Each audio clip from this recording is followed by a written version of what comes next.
नमस्कार. आज मार्गशीर्ष वद्य प्रतिपदा.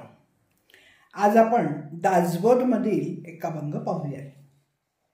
अवतारी देव संपले, देहे धरोनी वर्तोनी गेली, त्याहुनी थोर अनुमानले, ब्रह्म विष्णू महेश.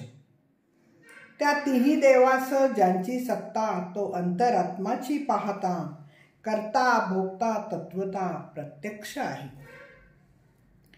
श्री समर्थ रामदास देव पाहणे म्हणजे अंतरात्म्याचे दर्शन घेणं असं म्हणतात. कारण सर्वांवर देव या कल्पनेचा विपरीत प्रभाव आहे.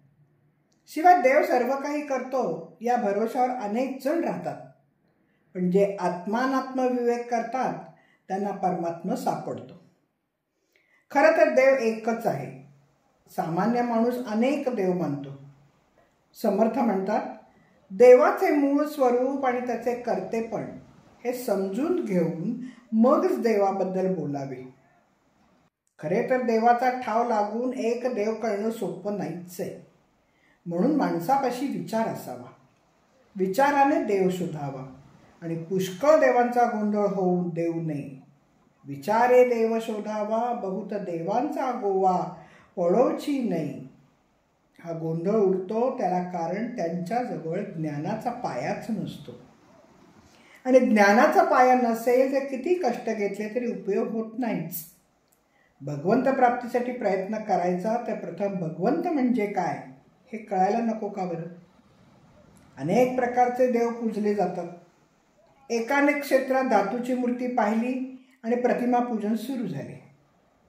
अनेक मूर्त्या झाल्या, क्षेत्रे बनली. क्षेत्रात पाषाणाचा देव असतो, त्याचे मूळ अवतारापर्यंत पोहोचते. अवतारांपेक्षा सुद्धा वर उल्लेखलेल्या अंतरात्म्याची सत्ता चालते. तोच करता आणि तोच भोगता आहे. अंतर्यामी जी शुद्ध जाणीव माणसाच्या ठिकाणी असते तोच खरा देव होय. तीर्थक्षेत्र, पवित्र नद्यांचं स्नान यामुळे माणसाला देव मिळतच नाही. फक्त मिळते ते धोंडा आणि पाणी. म्हणून श्री समर्थ निरनिराळ ठिकाणी जाऊन भिन्न भिन्न मार्गांनी पद्धतींनी उपासना करून पदरात काहीच पडत नाही असं सांगतात. त्यासाठी सर्वांच्या पलीकडे असणारा जो मुख्य देव त्याचे ज्ञान व्हायला पाहिजे असं सुचवतात. उगीच अनेक देवांच्या भानगडीत न पडता एकच अंतरात्मा जाणला पाहिजे. श्री समर्थ म्हणतात, लोकांच्या समजुतीप्रमाणे जे जे म्हणून अवतार मानले गेले ते ते मानवी देह धारण केलेले होते.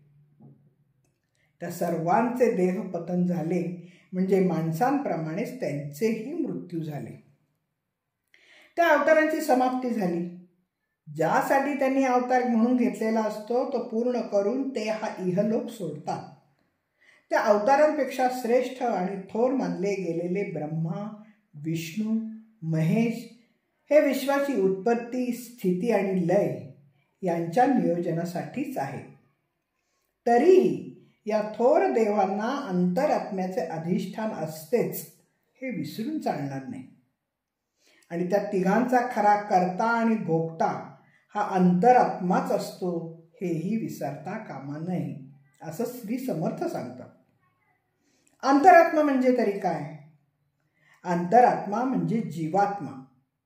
याला श्री समर्थ परब्रह्म असं म्हणतात. श्री समर्थांनी आपल्या अंतरंगाचा शोध घ्यायला सांगून भगवंताच्या पर्यंत पोचायचा मार्ग सांगितलाय. अवतार हा आकाराला आलेला दृश्य असल्याने नाशवंत आहे. त्याच्या पलीकडील परब्रह्म पाहावं असं श्री समर्थांचं म्हणणं आहे.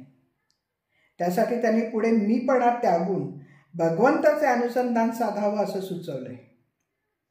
एका समासात समर्थांनी प्रतिमा, अवतार, अंतरात्मा, परमात्मा यापैकी परमात्माच खरा देव आहे असं सांगितलंय. तो थोरला देव असून ज्ञानी पुरुष त्याचेच अनुसंधान साधतो. श्री एकनाथ महाराज म्हणतात, पडले मायवती शुद्धी नाही जया, म्हणून अवतार तया धरणे लागे. धन्यवाद. मी वाचक सौभाग्यवती पल्लवी कुलकर्णी. नमस्कार.